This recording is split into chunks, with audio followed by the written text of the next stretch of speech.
आप अपने गले में रुद्राक्ष पहनते हो? हाथ उठाओ जरा, कितने लोगों ने पहने हैं? रखो रखो, पहनना चाहिए। क्यों? किसी पुराण में किसी देवता ने वचन नहीं दिया, किसी देवता ने किसी पुराण में वचन नहीं दिया। केवल एक पुराण है, शिव महापुराण, जिसमें शंकर भगवान पार्वती को वचन दे रहे हैं। शिव पार्वती को वचन दे रहे हैं, भगवान शंकर पार्वती जी को वचन दे रहे हैं। केवल एक पुराण है और वो है शिव महापुराण, जिसमें भगवान शंकर पार्वती को वचन दे रहे हैं कि पार्वती, ये मेरे प्रेम का अश्रु है रुद्राक्ष। तूने जब मेरे नेत्रों का स्पर्श किया और उन नेत्रों का स्पर्श करने से जो बिंदु पृथ्वी पर गिरा, उसके गिरने से ये रुद्राक्ष का पौधा उत्पन्न हुआ।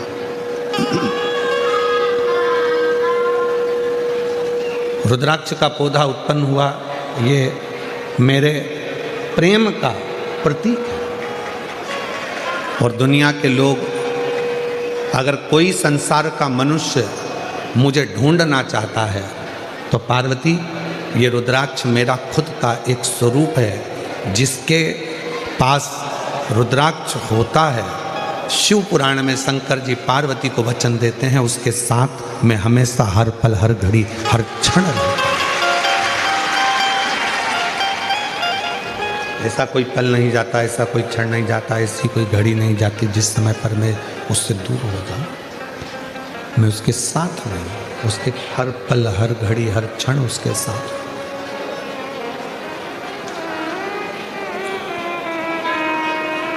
एक क्षण भी मैं उसका खाली नहीं जाने देता, हर क्षण में उसके साथ में। इसलिए शिव महापुराण की कथा कहती है कि अपने गले में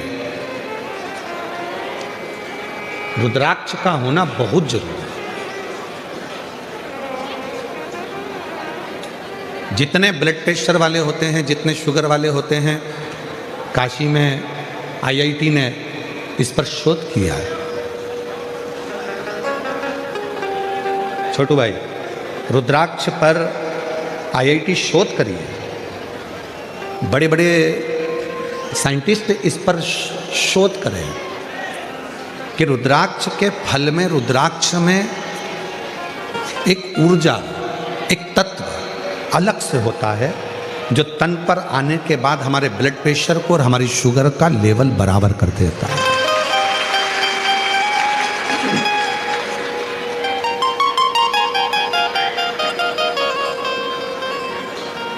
वो हमारे शुगर के लेवल को बराबर कर देता है, बराबर।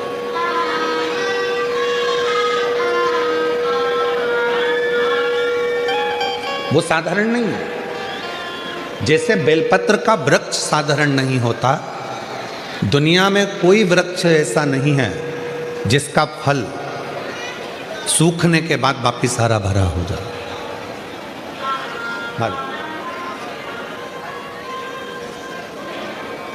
दुनिया में केवल एक बेलपत्री का वृक्ष ऐसा है जिसका बेल का फल बेल के पेड़ में लगा लगा यदि सूख भी जाता है तो सूखने के बाद बेल वृक्ष उसको वापिस ताजा कर देता है, हरा कर देता है और वापिस वो भर जाता है। केवल एक बेल का पेड़, बेल वृक्ष केवल ऐसा है जिसका फल पुनः वापिस ताजा हो जाता है। अगर किसी ने फल को नहीं तोड़ा, वो फल लगा हुआ है और उस लगे हुए फल को कोई नहीं तोड़ रहा है, तो वो फल लगा लगा लगा लगा लगा लगा वापिस ताजा हो जाएगा, वापिस निर्मल हो जाएगा।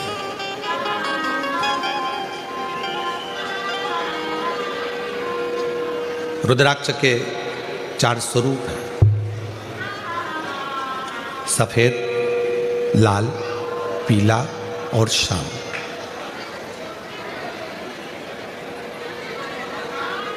एक सफेद रुद्राक्ष भी होता है, एक लाल रुद्राक्ष भी होता है, एक पीला रुद्राक्ष भी होता है, एक सफेद रुद्राक्ष भी होता है।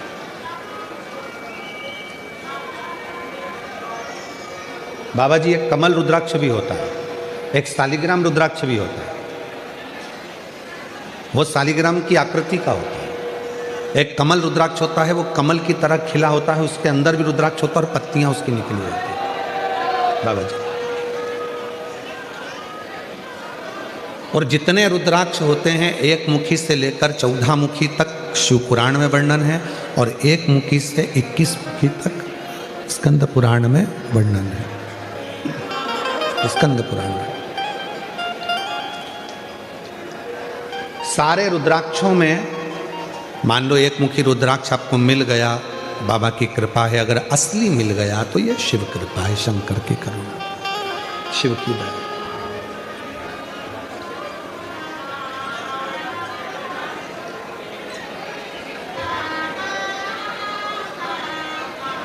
पर संपूर्ण रोग, संपूर्ण दुख, संपूर्ण तकलीफ, संपूर्ण बीमारी, संपूर्ण कष्ट, संपूर्ण समस्या का हल करने के लिए 2 रुद्राक्षों का महत्व कहा है।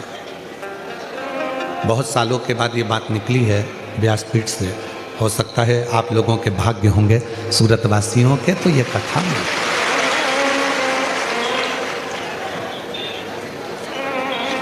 2 रुद्राक्ष ऐसे होते हैं जो संपूर्ण बीमारी के लिए, रोग के लिए, तकलीफ के लिए, कष्ट के लिए, दुख के लिए निवारण का कार्य करता है। वो है पहले नंबर पर 5 मुखी रुद्राक्ष। क्यों? शिव पंचानंद है। भगवान शंकर का एक मुख अघोर मुख है, अघोर मुख। अघोर मुख का मतलब है कि उनको क्रोध नहीं आता। अघोर मुख का मतलब है कि वो शांत स्वरूप हैं। कर्पूर घोरम करुणा तारम संसार सारम, कर्पूर करुणा तारम संसार सारम, भुजगेन्द्रहारम सदा हृदयारविन्दे भवं भवानी सहितं नमामि। जैसे आरती होने के बाद में कर्पूर गौरम जब हम गाते हैं और उसमें कपूर को अग्नि में डालते हैं, कपूर को अग्नि में दिया जाता है। आपको सबको कथा में हमने पहले भी वर्णन किया कि कपूर किसका प्रतीक है। जो आरती के बाद में कपूर लगाया जाता है वो किसका प्रतीक है? यदि आपने पूर्व में शिव पुराणों को सुना होगा तो उसमें हमने वर्णन किया है। पूर्व में अश्वमेध यज्ञ होते थे। अश्वमेध यज्ञ का जो अश्व होता था वो पूरा दिग्विजय करने जाता था।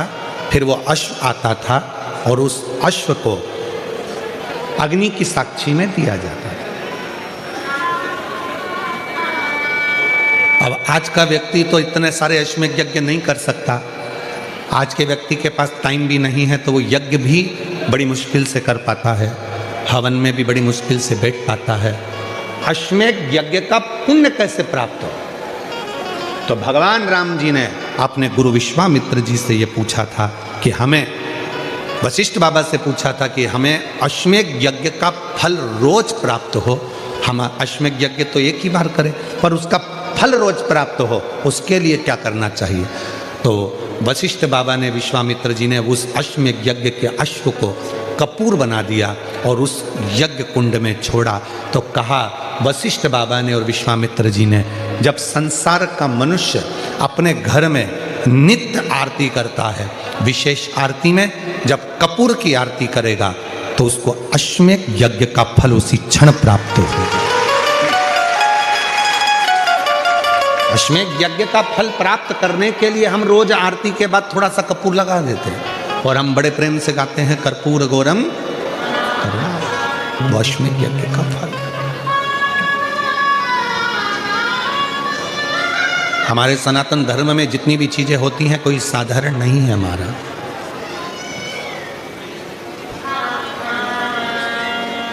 हमारे सनातन धर्म में जितनी भी चीज़ें हैं, हाथ में अगर हम मोली बांध रहे हैं, लाल लच्छा बांध रहे हैं, नाड़ा बांध रहे हैं, वो लाल पीला धागा बांध रहे हैं, क्यों बांधते हैं? किस लिए बांधा जाता है?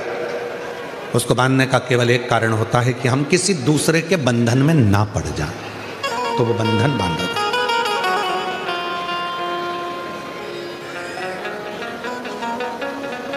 हमारे सनातन धर्म में माताएं तिलक लगाती हैं, बिंदी लगाती हैं, मांग भरती हैं। ब्रह्मांड के मध्य बिंदु में एक सूर्य रेखा होती है, सूर्य रेखा। सूर्य का रंग होता है लाल और सूर्य का रंग लाल होता है। सिंदूर, मांग में भरने वाला कुंकू लाल होता है,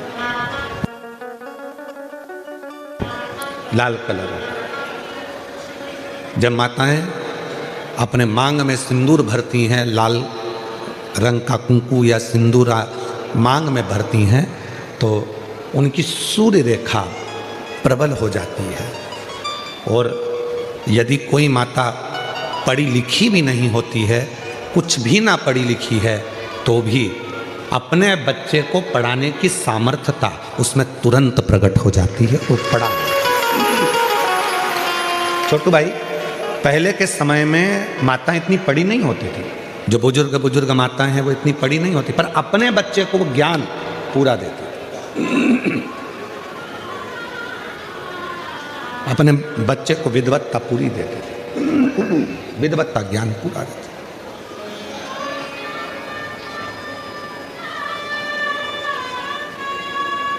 जितने भी सनातन धर्म के ये कार्य हैं, हाथ में मौली बांधना, मस्तक पर तिलक लगाना, मांग भर लेना, मंगल सूत्र धारण कर लेना, शादी के समय पर मंगल सूत्र गले में पहनाया जाता है। क्यों पहनाते हैं मंगल सूत्र? क्योंकि उस मंगल सूत्र में कुछ दाने काले होते हैं, कुछ दाने पीले होते हैं, कुछ दाने सोने के होते हैं पीले कलर के, कुछ काले कलर के होते हैं, और बीच में एक छोटा सा पेंडिल हो जाता है मंगल सूत्र। वो मंगल सूत्र शादी के मंडप में लड़का लड़की को इसलिए पहनाता है कि इस मंगल सूत्र को तुम देख लो, जैसा यह मंगल सूत्र है वैसा ही हमारा जीवन रहेगा। कुछ दिन काले रहेंगे तो कुछ दिन पीले रहेंगे, कुछ दिन सुख के रहेंगे तो कुछ दिन दुख के रहेंगे। पर चिंता मत करना, ये सुख और दुख के दिनों में जब हम पूर्ण तरह से निकल जाएंगे, तब आखिरी में एक पेंडिल आता है। उसी तरह फिर हमारी जिंदगी में एक आनंद का दिन जरूर आएगा। चिंता मत, वो दिन जरूर आएगा। वो दिन अपनी जिंदगी में खुशी का दिन जरूर आएगा, सुख का दिन जरूर आएगा।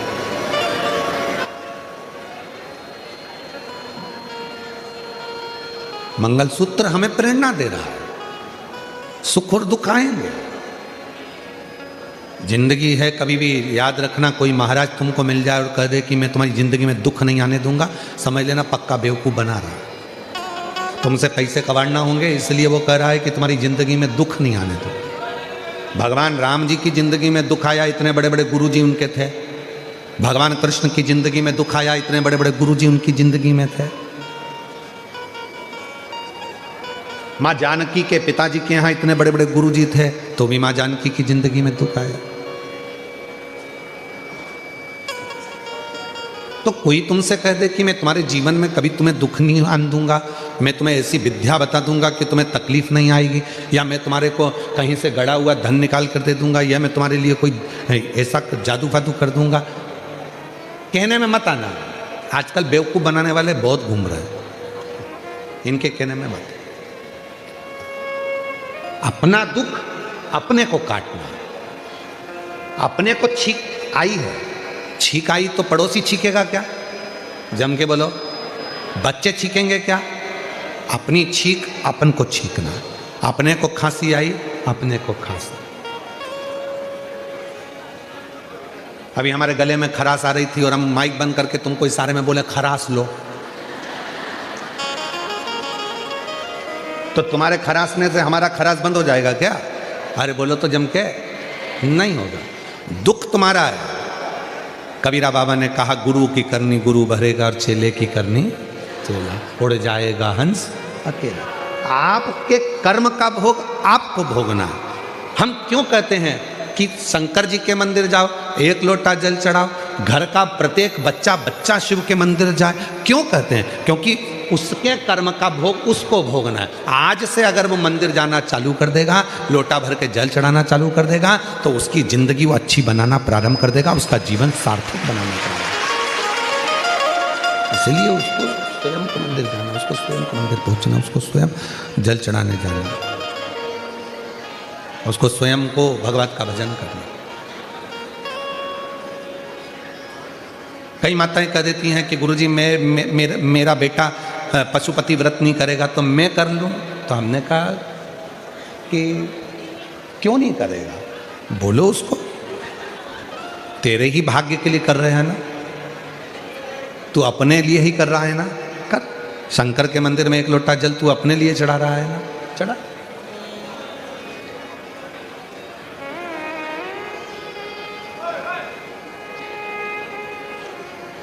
टच स्क्रीन मोबाइल चल सकता है, ये हो सकता है, पर टच पुण्य नहीं हो सकता। पाप भी तुम्हारा है और पुण्य भी तुम्हारा।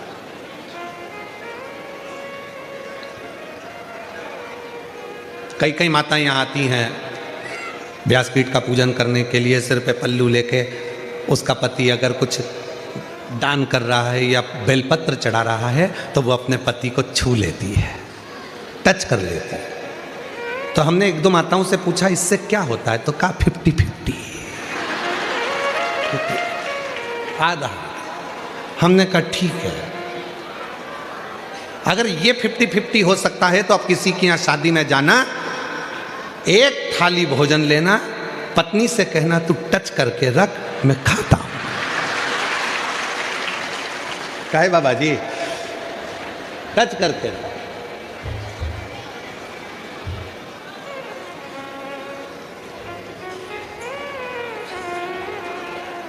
समोसा तुम खाओगे और पत्नी से कहो टच कर ले, स्वाद आया ना।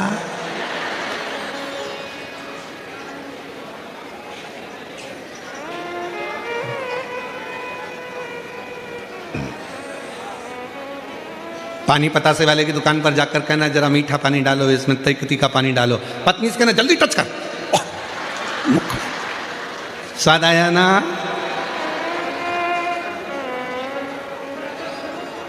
पति खाएगा तो पति को स्वाद आएगा और पत्नी खाएगी तो पत्नी को। फिर ये सिस्टम कौन ने लगा दिया? ये सिस्टम लेकर कौन आया कि टच कर लो? यहां टच करने पे लोगों को जूते पड़ जाते हैं, और ये टच का सिस्टम ठीक नहीं है।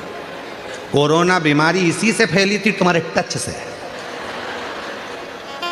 इस बीमारी से जरा संभल के रहना, ये वो बीमारी है, ये कहीं ना कहीं तुम्हें डुबो देगी। तुम सोचो कि मैं व्रत करूंगी उनको मिल जाएगा, वो करेंगे उनको मिल जाएगा, वो करेंगे उनको मिल जाएंगे। सारी समस्या का हल सबको चढ़ाना। बच्चे हैं, जाओ स्कूल से, स्कूल जाने के पहले एक लोटा जल लेकर जाओ, जाओ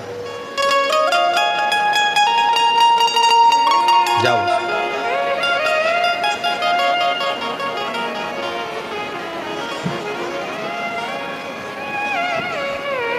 आज कुछ स्कूल के बच्चे यहाँ आए हैं, उनका जोरदार ताली बजाकर स्वागत करिए, भाव से। वो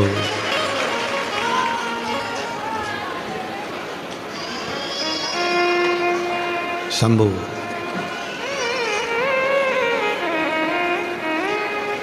एक बार जोरदार ताली बजाओ इन सभी स्कूल बच्चों के लिए जो सुंदर प्रेरणा आनंद लेकर थे। तो टच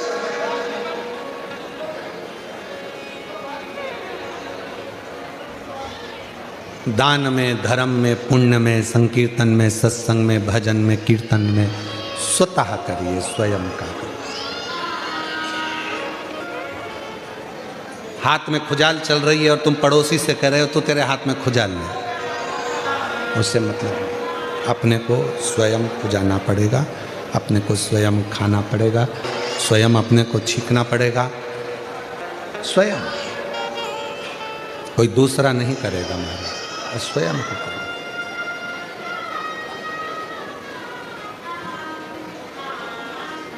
और देख लिया संसार हमने, देख लिया सब मतलब के यार हमने, देख लिया झूठे नाते झूठे रिश्ते, झूठे नाते झूठे रिश्ते, अरे झूठा संसार हमने देख लिया, सब मतलब के यार हमने देख लिया, देख लिया संसार हमने देख लिया, देख लिया संसार हमने देख लिया।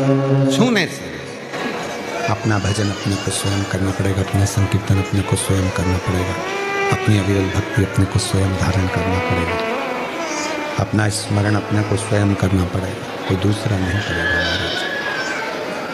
शंभो शंभो शंभो शंभो, दूसरा नहीं करेगा, अपने को स्वयं करना है, स्वयं। तो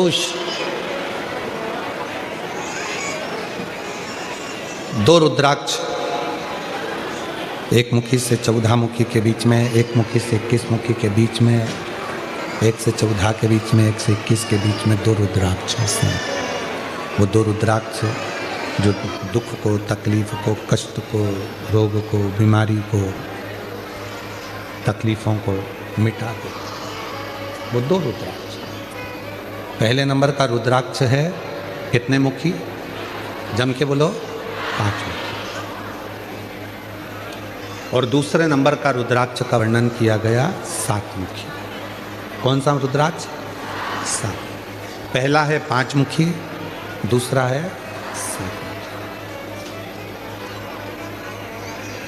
ये दोनों भगवान पंचमुखी जो रुद्राक्ष है उसमें से एक शिवजी का मुख है अघोर मुख, अघोर मुख।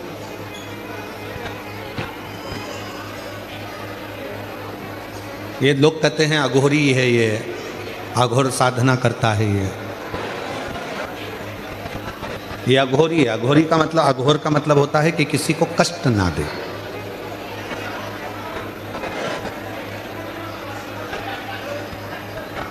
सच्चा यदि कोई संत होगा,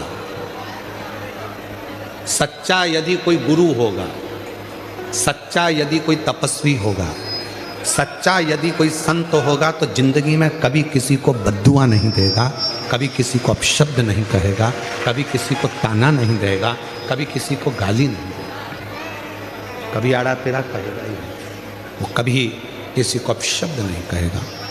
सच्चा यदि है तो बाबा जी सच्चा।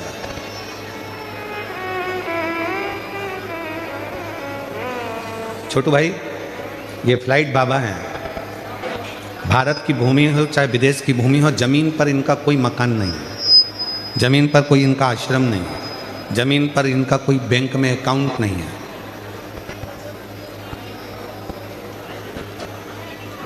चौबीस घंटे से ज्यादा किसी नगर में रुकते नहीं, और एक देश में भी 24 घंटे ही रहते हैं, अगले देश में पहुंच जाते हैं।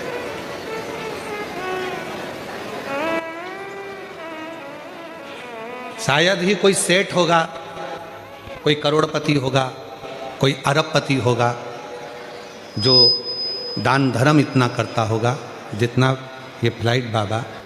कोई बेटी की शादी है, रोते हुए आया, झोले में से इनने निकाला, देना प्रारंभ करा। क्या कोई रकम, क्या कोई गहना, क्या कोई पैसा, कोई शिक्षा है, कोई चिकित्सा है, बाबा रहते फक्कड़ हैं। लोगों को लगेगा कुछ नहीं, पर वो कपड़े में ना जाने क्या रहता है कि बाबा की कृपा से सबको प्राप्त भी होता रहता है। बाबा पक्का है, कुछ नहीं है। पर इनका बड़ा प्रेम है कि वो यहाँ आते हैं, कथा में आशीर्वाद मिल जाता है, साधुता दर्शन हो जाता है। यही पुण्यता, यही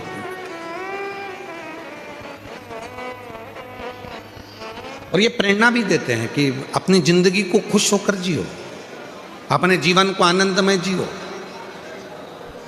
2 रुद्राक्ष हैं और वो 2 रुद्राक्ष में एक 5 मुखी एक 7 मुखी। 5 मुखी रुद्राक्ष में एक, ये 5 मुखी जो रुद्राक्ष होते हैं इसमें शंकर भगवान का एक अघोर मुख होता है, वो शांति का प्रतीक होता है, शांति, सहजता का। लोग कहते हैं कि अघोरी के पास मत जाना, अघोर विद्या करने वाले दूसरे का बुरा कर, ना ना ना, सच्चा अघोरी, सच्चा शंकर का भक्त, सच्चा परमात्मा का भक्त कभी किसी का बुरा करता ही नहीं। चलो उठाकर देखिए अपने शास्त्रों को, बड़े बड़े ध्यान से उठाकर देखना आप, कहीं सियोर वाला महाराज गलत तो नहीं बोल दिया। उठाकर देखिए पुराने पुराने शास्त्रों को। प्रहलाद जी ने भगवान का भजन करा, 4 वर्ष की आयु में भगवान का दर्शन हुआ। बोलो हुआ कि नहीं हुआ? ध्रुव जी ने 4 वर्ष की अवस्था में भगवान का भजन करा, ध्रुव को भगवान का दर्शन हुआ। बोलो हुआ कि नहीं हुआ? मीराबाई ने भजन किया, मीराबाई को गिरधर गोपाल का दर्शन हुआ 6 वर्ष की आयु में। नामदेव जी महाराज ने भजन करा, 5 वर्ष की आयु में दर्शन किया। संत तुकाराम जी ने 3 वर्ष की आयु में भगवान का दर्शन करा। मुक्ताबाई, जीजाबाई, जितनी भी माताएं संत, ये सब ने भगवान का दर्शन किया। रामकृष्ण परमहंस ने 9 वर्ष की आयु में भगवान का दर्शन किया।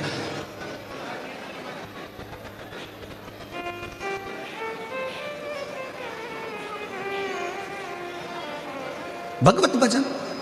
और पुराने पुराने फिर ऋषियों को निकाला जाए, जिनको गुस्सा आ जाता था और 2 मिनट में श्राप दे देते थे, वो तपस्या करते रहते थे, पर भगवान उनके सामने प्रकट ही नहीं हो पाते। कारण क्या था? पुण्य तो इकट्ठा करते थे, तपस्या के बल पर वो अपने आप पुण्य एकत्रित कर लेते थे, पर गुस्से में आकर श्राप दे देते थे। श्राप दिया, पुण्य समाप्त, तो परमात्मा का दर्शन नहीं हो पाता। हमने पुण्य किसके लिए इकट्ठा करा? अपने लिए। और अगर हम उसको अपशब्द कहकर, गाली देकर, आड़ा टेढ़ा बोलकर, बद्दुआ देकर, किसी को श्राप देकर अपने पुण्य को अगर हम समाप्त कर लेते हैं तो परमात्मा कभी नहीं मिलता। कई लोग कह देते हैं हमने इतना भजन करा है हमें परमात्मा लेने आएगा, मैंने इतना भजन करा है मुझे भगवान लेने के लिए आएगा, मैंने इतना तप करा है मुझे परमात्मा दर्शन देने के लिए। नहीं आ सकता, कभी भी नहीं आ सकता। यदि आपके मुख से आपने किसी को बद्दुआ दी है, आप शब्द कहा है, ताना दिया है, आड़ा टेढ़ा बोला है, तो मेरा परमात्मा, मेरी देवी कभी तुम्हारे सामने प्रकट नहीं हो सकती, तुम्हारे सामने आ ही नहीं सकती। ना तुम्हें दर्शन देगी, ना तुम्हें मुक्ति देगी। अब शब्द बोला। विक्रम बेताल की कथा किस किसने देखी टीवी पर? हाथ उठाइए। विक्रम बेताल नाटक आता था, सीरियल आता था, आज भी डला होगा टीवी पर, यूट्यूब पर। उसका सबसे बड़ा एक ही चीज थी, क्या थी? तू बोला मैं चला। बस वो विक्रम बेताल की कथा संत को याद कर लेना चाहिए, एक अच्छे साधु को याद कर लेना चाहिए कि हमारे मुख से अपशब्द निकला और हमारा पुण्य चला। तू बोला मैं चला, तूने अपशब्द बोला, तूने बद्दुआ दी, तूने अपशब्द बोला, तूने श्राप दिया, तूने आड़ा टेढ़ा बोला, और वो पुण्य हमारा पूरा चले गया, फिर वो पुण्य नहीं रहता।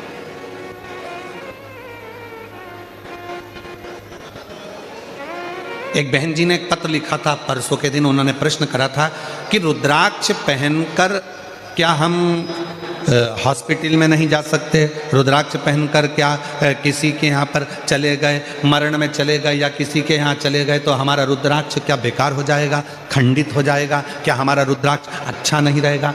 माताएं गले में धारण कर लेती है, रजस वाला धर्म आ जाता है, तो क्या हमारा रुद्राक्ष खंडित हो जाएगा? क्या हमारा रुद्राक्ष बेकार हो जाएगा?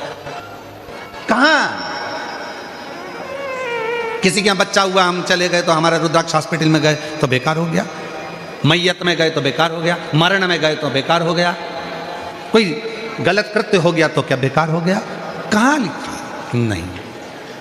रुद्राक्ष मतलब शिव, शंकर। वो अगर आपके गले में पड़ा है तो आप कितने भी अपवित्र क्यों ना हो गए तो भी वो रुद्राक्ष अपने आप आपको पवित्र कर देता, अपने आप को पवित्रता प्रदान करता, अपने आप। माताएं कहती है हम रुद्राक्ष पहनेंगे हमारे साथ में ये प्रॉब्लम हो जाएगी, हमारे साथ वो, अरे रुद्राक्ष धारण करा मतलब वो पवित्रता प्रदान करेगा, पवित्रता देगा। कई कहता है हम शमशान में पहन कर जाएंगे हमारा रुद्राक्ष बेकार हो गया ना। तुलसी की माला और रुद्राक्ष की माला कभी जिंदगी में अशुद्ध नहीं होती, वो शुद्ध की शुद्ध बनी रहती, वो पवित्र की पवित्र बनी रहती, उसमें शुद्धता रहती है, उसकी अपवित्रता वो अपवित्र नहीं होती, उसमें पवित्रता वो शुद्ध नहीं होती।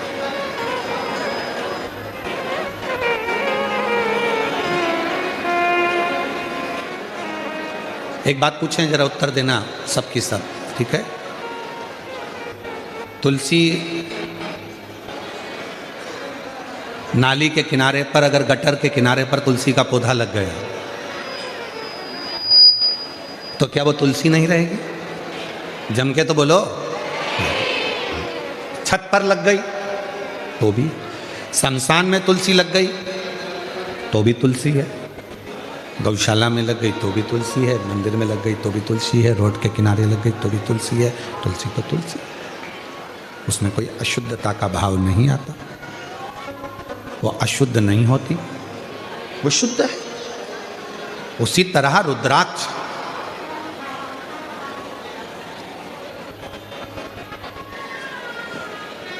गलत जगह चले गए, कोई गलत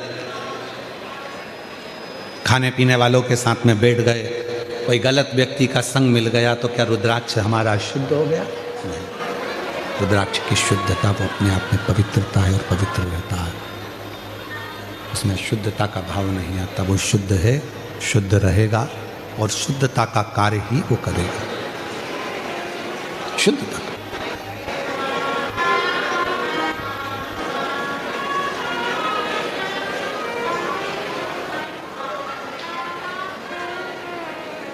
स्मरण,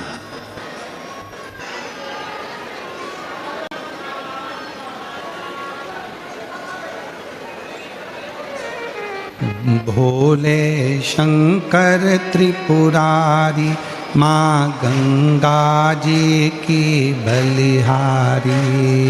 भोले शंकर त्रिपुरारी माँ गंगा जी की बलिहारी। भोले शंकर त्रिपुरारी माँ गंगा जी की बलिहारी। बैठ जाओ बैठ जाओ। भोले शंकर त्रिपुरारी माँ, बोलो सब बोलो सब बोलो। भोले शंकर त्रिपुरारी माँ गंगा जी की बलिहारी। भोले शंकर त्रिपुरारी माँ गंगा जी की बलिहारी। वल्लभ विठ्ठल गिरधारी माँ यमुना जी की बलिहारी। वल्लभ विठ्ठल गिरधारी माँ यमुना जी की बलिहारी। वल्लभ विठ्ठल गिरधारी माँ यमुना जी की बलिहारी। वल्लभ सब बोलो। गिरधारी माँ यमुना जी की बलिहारी। ओ भोले शंकर त्रिपुरारी माँ गंगा जी की बलिहारी। भोले शंकर त्रिपुरारी माँ गंगा जी की बलिहारी। बोलो भोले शंकर त्रिपुरारी माँ गंगा जी की बलिहारी। ओ वल्लभ विठ्ठल गिरधारी माँ यमुना जी की बलिहारी। वल्लभ विठ्ठल गिरधारी माँ यमुना जी की बलिहारी। ओ वल्लभ विठ्ठल गिरधारी माँ यमुना जी की बलिहारी वल्लभ विठ्ठल गिरधारी माँ यमुना जी की बलिहारी ओ भोले शंकर त्रिपुरारी माँ गंगा जी की बलिहारी भोले शंकर गिरधारी माँ गंगा जी की बलिहारी। शिव शक्ति एक है। यमुना भी पवित्र कर रही हैं, गंगा भी पवित्र कर रही हैं। गंगा का जल उत्तराखंड से चला गंगोत्री से, पहुँचते पहुँचते पहुँचते पहुँचते प्रयागराज पहुँच गया, प्रयागराज से फिर काशी पहुँच गया, काशी से फिर चलता कोलकाता पहुँच गया, गंगा सागर में जाकर मिल गया। गंगा जहाँ से बहकर जा रही है उसने सबको पवित्र कर दिया। यमुना जी जहाँ से बहकर जा रही है उन्होंने सबको पवित्र कर दिया, सबको। उसी तरह रुद्राक्ष गले में है, वो आपको पवित्र कर रहा है, पवित्र। बिना संकोच के मेरी जीजियां, बिना संकोच के मेरे बेटा, बिना संकोच की मेरी बेटियां, बिना संकोच के मेरे बुजुर्ग, बिना संकोच के मेरी बुजुर्ग माताएं। कोई कह रहा है शरीर में लकवा लग सकता है, पैरालिसिस आ सकता है, ब्रेन स्ट्रोक आ सकता है, हेमरेज हो सकता है। हमारा निवेदन है, छोटे से छोटा बच्चा हो, चाहे बुजुर्ग से बुजुर्ग व्यक्ति हो, चाहे महिला हो, चाहे पुरुष हो, उसके गले में अगर एक रुद्राक्ष पड़ा है तो उसकी जिंदगी में वो दुख नहीं पा सकता। लोग बाद में पहनते हैं, जब तकलीफ आ जाती है, तकलीफ आने के बाद लोग रुद्राक्ष पहनते हैं। हम कहते पहले से पहने। कोरोना की बीमारी आएगी तब तुम इंजेक्शन लगवाओगे,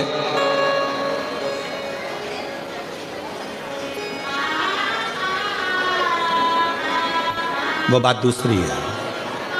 हमारे यहाँ देखो कितनी सुंदर बात कही है, बच्चा जन्म लेता है तो जन्म लिए बच्चे को इंजेक्शन लगाए जाते हैं। माँ कितनी रोती होगी, इतना सा बच्चा है, बहुत कमजोर सा, दुबला पतला, इतना सा है, और उसको डॉक्टर ने सिस्टर इंजेक्शन टूच के लगा रही है। माँ कहे डॉक्टर साहब इंजेक्शन मत लगा, छोटा सा है, हड्डी हड्डी दिख रही, इतना सा तो बच्चा है, उसको क्यों इंजेक्शन। तुम चुप रहो। आज जो इंजेक्शन लग गया तो आने वाले समय में ना इसको कोई चेचक की बीमारी आएगी, ना ये बच्चा विकलांग होगा, ना इससे कोई गलत रोग होगा। इसलिए छोटे से बच्चे को बचपन में ही, तो हमारे को भी लगा है, तुम्हारे भी हाथों में निशान होगा, टोच के लगाते हैं कि ये बच्चा बड़ा हो, बुढ़ा हो, तब तक भी इसकी शरीर में कोई बीमारी नहीं आना चाहिए, इसलिए उसको बचपन से लगाया। आपसे निवेदन है, बीमारी का इंतजार मत करो कि बीमारी आएगी तब हम रुद्राक्ष पहनेंगे। सीहोर जाओ, रुद्राक्ष ले आओ, गले में धारण करो और अपनी जिंदगी को श्रेष्ठ बनाने का प्रयास करो। सीहोर का रुद्राक्ष केवल सीहोर में ही मिलता है। सीहोर का रुद्राक्ष कभी बाजार में बिकने के लिए नहीं आता। सीहोर का रुद्राक्ष कभी मार्केट में नहीं बिकता। सीहोर का रुद्राक्ष सीहोर में निःशुल्क मिलता है। हाथ फैलाकर सुबह 10 बजे से शाम को 5 बजे तक रोज प्राप्त होता है। बस ये अभी रुद्राक्ष उत्सव होगा, इसलिए 15 जनवरी से बंद होगा, 15 मार्च तक रुद्राक्ष उत्सव के टाइम। बाकी के समय पर सीहोर का रुद्राक्ष निःशुल्क अपने हाथ फैलाओ, बाबा से मांगो, मेरे लिए दीजिए बाबा, आप अच्छा करना मुझे। कहीं सीहोर का रुद्राक्ष किसी मार्केट में बिकने के लिए नहीं जाता, कोरियर नहीं करा जाता, ना सीहोर से बाहर भेजा जाता है। केवल आप आइए, लीजिए और बाबा का भजन कर कर फिर जाइए। सीहोर का रुद्राक्ष मार्केट में नहीं है। दुनिया के लोग आपसे कह देंगे सीहोर का है, सीहोर का है, तो ऐसे तो कोई भी कह सकता है, कुछ भी बोल सकता है, कोई भरोसा नहीं। रुद्राक्ष सिद्ध है, वो हमारे शरीर को पवित्र करता है। फिर किसी ने कहा कि रुद्राक्ष को हम सिद्ध कैसे करें। हमने तो सुना है किसी के मुख से कि रुद्राक्ष को ऐसा करना पड़ता है, रुद्राक्ष को इतना गलाना पड़ता है, रुद्राक्ष का ऐसा अभिषेक करना पड़ता है, रुद्राक्ष को ऐसे अभिषेक करना पड़ता है। शिव महापुराण की कथा कहती है भगवान शंकर के मंत्र का शंकर भगवान के शिवलिंग के पास में जाकर भी ना कर सको तो घर में ही रुद्राक्ष को अपने हाथ में लेकर पंचाक्षर मंत्र नमः शिवाय, षडाक्षर मंत्र ओम नमः शिवाय या श्री शिवाय नमस्तुभ्यम, इस मंत्र का जाप कर कर जब हम बाबा का रुद्राक्ष अपने गले में धारण कर लेते हैं तो वो अपने आप सिद्ध ही है और सिद्ध ही रहता है। फिर उसकी कोई डर ना दे, उसको फिर आप ना टाल सकते।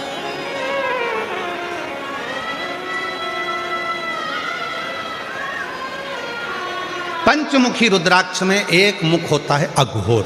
अघोर एक सुंदर चरित्र आता है हमारे शास्त्रों में पढ़ने में कि एक अघोरासुर हुआ।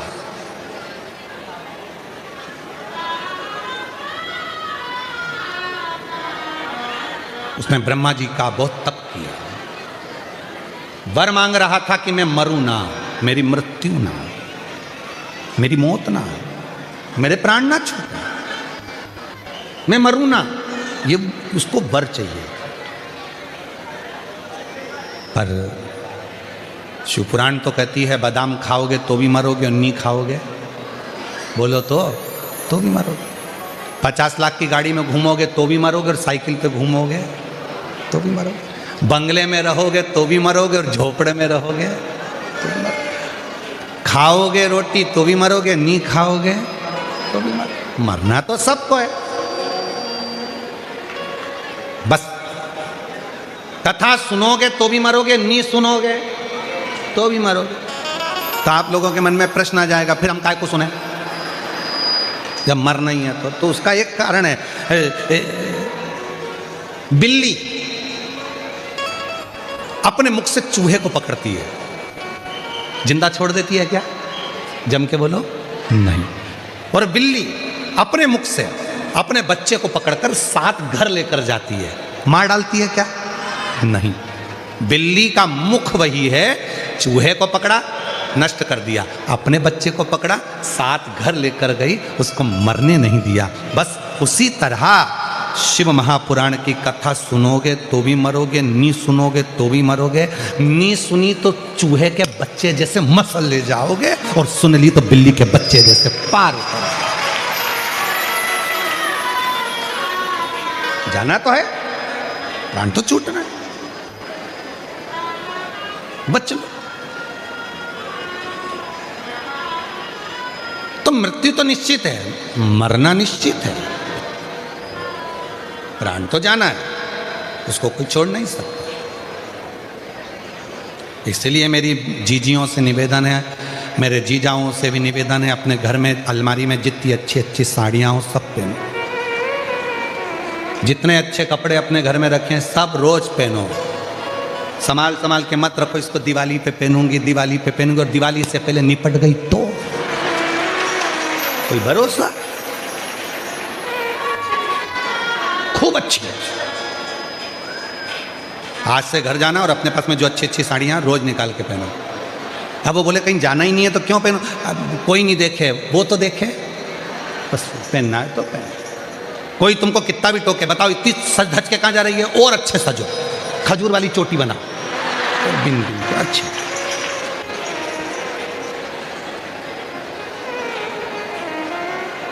पेंसिल से लाइन और डब्बा भी भरो, और वो धागा से काय को सोचना। और कोई तुमसे कहते बुढ़ापे में ऐसी सज धज के कहाँ जा रही है, बुढ़ा तेरा बाप, ओल्ड इज गोल्ड। मुझसे कह रही है कि मैं बुढ़ी? हट।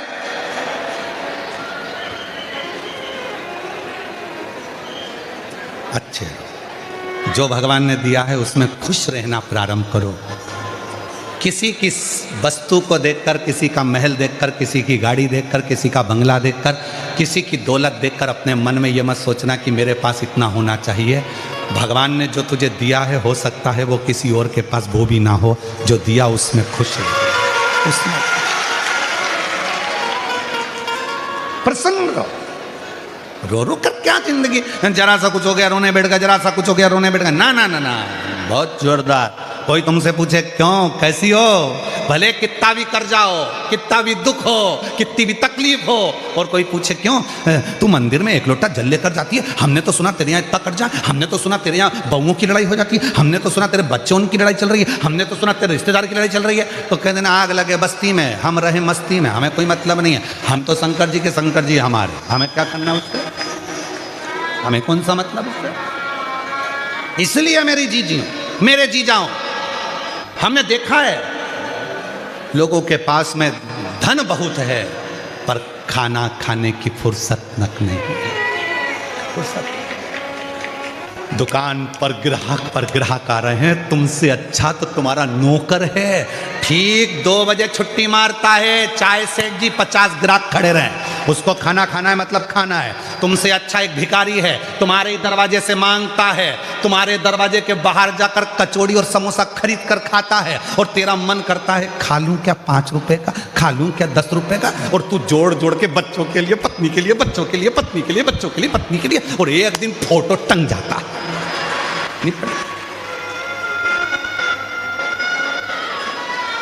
फोटो टंग गया दीवार पर, और उस पे प्लास्टिक के फूल की माला, वो भी हवा में हिल रही।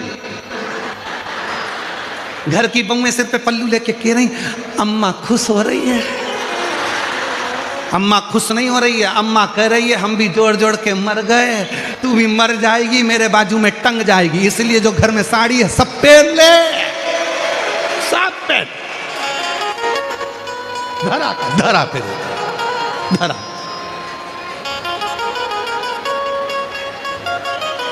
इसलिए काल करो सो, आज करो सो, घर जाके अब नहीं हम किसी की सुने, हम तो अपनी मस्ती में, अपनी अलमस्ती में, शिव के भजन में, संकीर्तन में, कुछ भी दुख हो तो इस चेहरे पर प्रसन्नता रखकर श्री शिवाय नमस्ते हम कहते हुए अपनी जिंदगी को जीते हैं, और बस वही जीवन का एक वही तो रुद्राक्ष एक अघोरासुर हो गए, और वो अघोरासुर ने महाराज ब्रह्मा जी से वर मांगा कि मैं कभी मरूं ना, मेरे प्राण ना जाएं, मेरी मृत्यु ना हो, ना ना मृत्यु तो निश्चित, प्राण तो छूटेंगे, मरना तो पड़ेगा, प्राण तो जाए। तो फिर करा क्या जाए, तो कहा एक काम करो, फिर एक काम, जैसे शिव महापुराण की कथा सुनने वाले जो भक्त आते हैं, आखिरी दिन की जो कथा सुनते हैं, आरती होती है, बाबा की मिट्टी को प्रणाम कर कर आरती के बाद झोली पसार कर प्रणाम कर कर कहते जाते हैं कि हमने सुना है। मेहमान जब जाते हैं तो बच्चे के हाथ में कुछ देकर जाते हैं। आरती के बाद जब मेरी बहनें कथा के पंडाल से जाती हैं, मेरे जीजा जब जाते हैं तो बाबा से कह कर जाते हैं तू भी जा रहा है, हमारी झोली में कुछ तो डाल जा, कुछ तो दे जा, जिससे फिर आए कथा का रस तत्व ग्रहण, कुछ तो दे।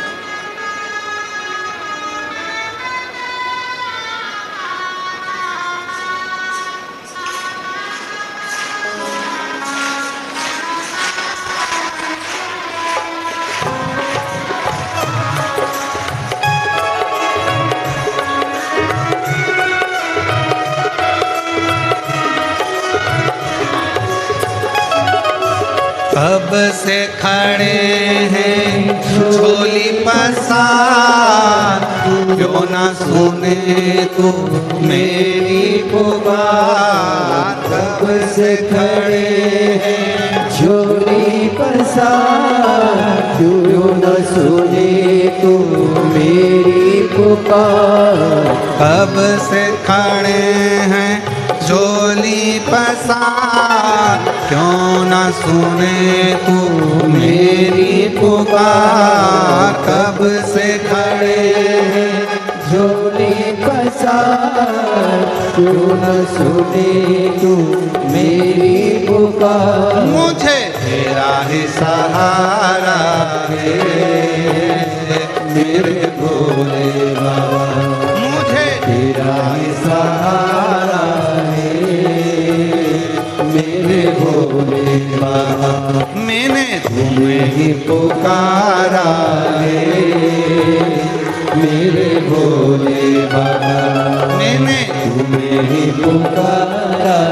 है मेरे भोले बाबा।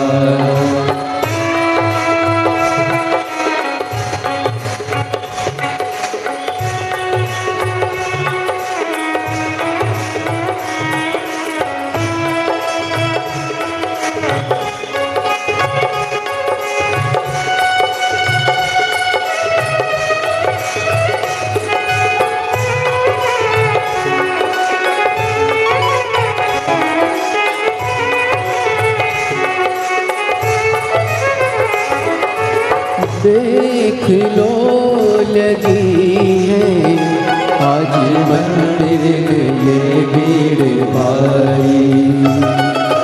देख लो लगी है आज मंदिर में ये भीड़ भारी। दर्शनों की खातिर आए हैं लाखों नर और नारी। दर्शनों की खातिर हमारे बीच में लोकसभा सांसद जी पधारे हैं, एक बार जोरदार ताली बजाकर स्वागत। लोकसभा सांसद दर्शनों की खातिर आए हैं लाखों नर और नारी।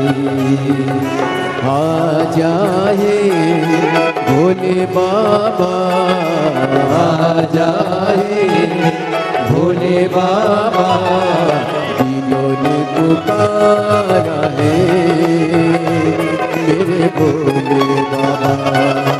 दिलों ने पुकारा है मेरे भोले बाबा। कब से खड़े हैं झोली पसार, क्यों न सुने तू मेरी पुकार। कब से खड़े हैं झोली पसार, क्यों न सुने तू मेरी पुकार। मुझे तेरा ही सहारा है मेरे भोले बाबा, तेरा ही सहारा है मेरे भोले बाबा।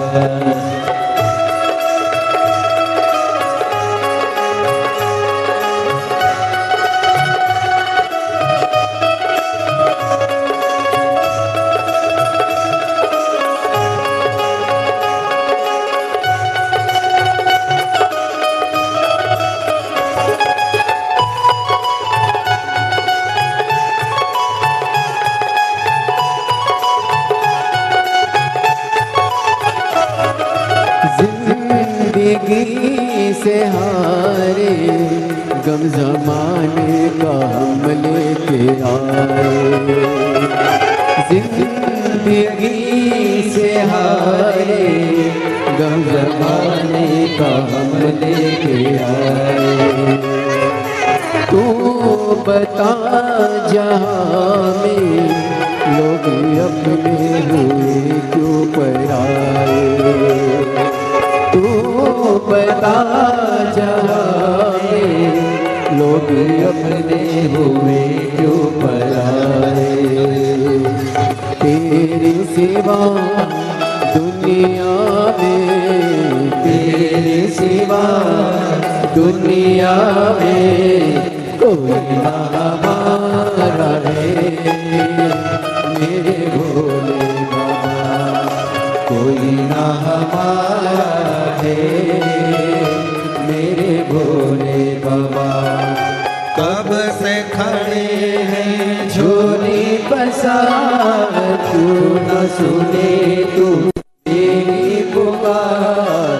कब से खड़े हैं झोली पसार, क्यों न सुने तू मेरी पुकार। है तेरा ही सहारा है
रास्ता न सूझे कहाँ जाए मुसीबत के मारे, रास्ता न सूझे कहाँ जाए मुसीबत के मारे। आसरा है तेरा दूर कर दो ये संकट हमारे, आसरा है तेरा दूर कर दो ये संकट हमारे।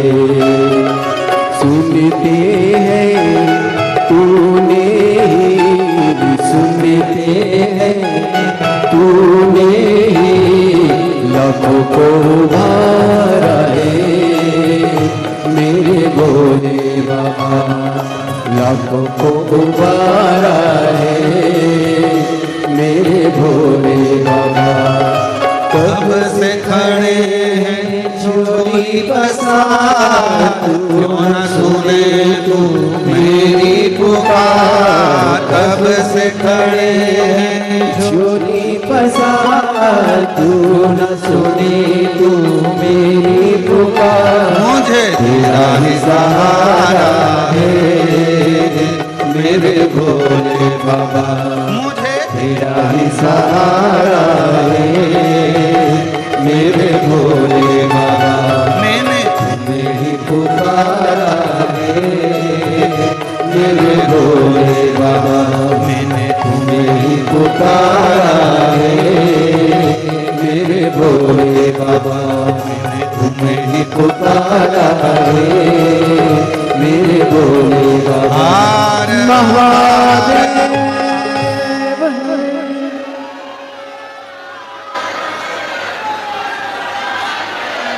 अपने स्थान पर बैठकर भगवान शिव जी को अपने मन का भाव कहिए, दिल से प्रार्थना करिए, विनय करिए, बाबा को मन की बात कहिए, हृदय से प्रार्थना करिए,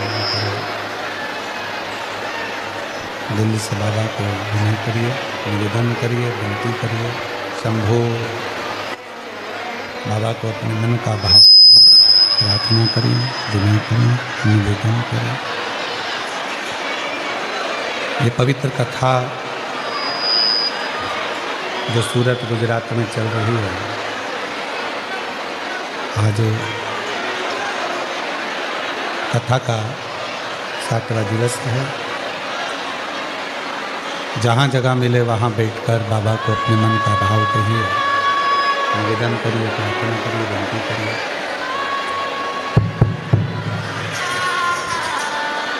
बाबा को अपने मन का भाव कहें, प्रार्थना करें, विनय करें, निवेदन करें।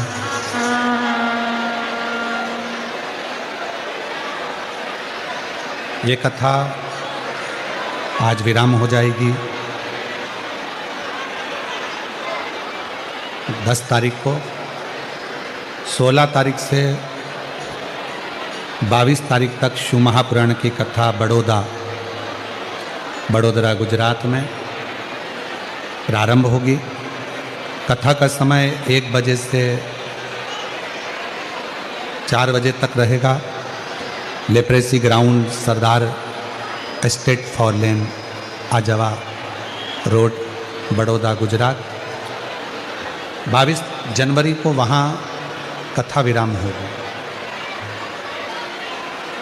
और 27 जनवरी से शिव महापुराण की कथा 31 जनवरी तक 5 दिन तक प्रयागराज में त्रिवेणी के संगम पर माघ मेले में सतुआ बाबा शिविर में पवित्र कथा रहेगी। 1 बजे से 4 बजे तक उस कथा का लाभ लेंगे। खाक चौक, महावीर मार्ग, पाटुन पुल नंबर 1, माघ मेला, प्रयागराज। फिर 11, 12, 13 फरवरी डबरा, मध्य प्रदेश में शिव पुराण की कथा 3 दिन की डबरा में रहे। फिर 7 दिवसीय रुद्राक्ष महोत्सव 14 से 20 फरवरी सीहोर बाबा की भूमि कंकर शंकर की धरा पर रहेगी। आप और हम उसको श्रवण करेंगे और जीवन में करेंगे। आज कथा का रिटर्न बढ़ा दे बाबा, आज कथा का 7वां दिन है, विराम दिवस है। जहाँ आपको जगह मिल जाए वहाँ बैठकर बाबा को प्रार्थना करें, साथ में बोलना भी और कहना भी, बाबा तेरे भरोसे ही मैं इस कथा को श्रवण करने के लिए।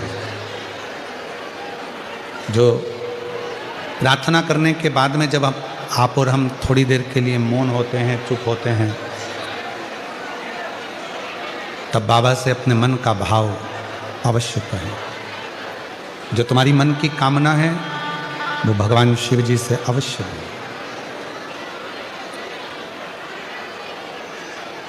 और आज कथा के समापन पर आप लोगों से निवेदन रहेगा, जब आरती हो, आरती के बाद में जब आप लोग यहाँ से जाएं तो भूमि को नमन कर कर, प्रणाम कर कर, उसकी ध्वज मस्तक चढ़ाकर बाबा से निवेदन कर कर, प्रार्थना कर कर चले जाएं। बाबा को विनय कर कर जाएं, प्रार्थना कर कर जाएं, निवेदन कर कर जाएं। साथ में आप लोग और आप और हम सब बोलेंगे, बाबा को प्रार्थना करेंगे, निवेदन करेंगे।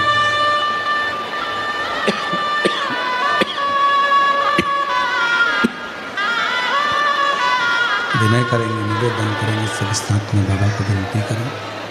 शंभो शंभो शंभो। बाबा को अपने मन का भाव कहिए, दिल से प्रार्थना करिए, विनय करिए, साथ में बोलिएगा, साथ में निवेदन करिएगा, साथ में बाबा से विनय करें, बाबा को निवेदन करें। सभी लोग आपकी आवाज़ व्यासपीठ तक, व्यासपीठ और आपकी धाम तक पहुँचे, ऐसे बाबा से प्रार्थना करिए, निवेदन करिए, विनय करिए।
बाबा देवाधिदेव महादेव भगवान शिव की पवित्र कथा कह रहे हैं, शिव महापुराण की कथा वर्णन कर रहे हैं।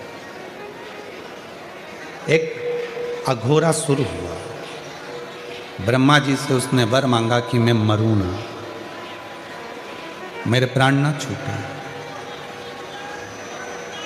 पर ब्रह्मा जी ने कहा कि संसार सागर में अगर जन्म लिया है तो मृत्यु तो निश्चित होती है। ऐसा नहीं है कि मौत नहीं आएगी, मृत्यु नहीं आएगी, मृत्यु तो आएगी। तुम और कोई वर मांग लो जो तुमको चाहिए। तो कहा अगर वर देना चाहते हो तो फिर ऐसा वर दीजिए कि ना मैं नाग से, किन्नर से, गंधर्व से, अप्सरा से, मनुष्य से, पशु से, पक्षी से, किसी से ना मरूं। मेरे सामने आकर अगर कोई मुझे क्रोध कर कर मारना चाहे तो मैं ना मरूं, क्रोध से मैं ना मरूं। हाँ, यदि कोई सरलता के भाव में मुझे मारेगा तो मैं मरने को तैयार। ब्रह्मा जी ने कहा तथास्तु, ठीक है, हम तुम्हें वर देते हैं कि ऐसा ही हो, ऐसा ही हो। वर प्राप्त हो गया।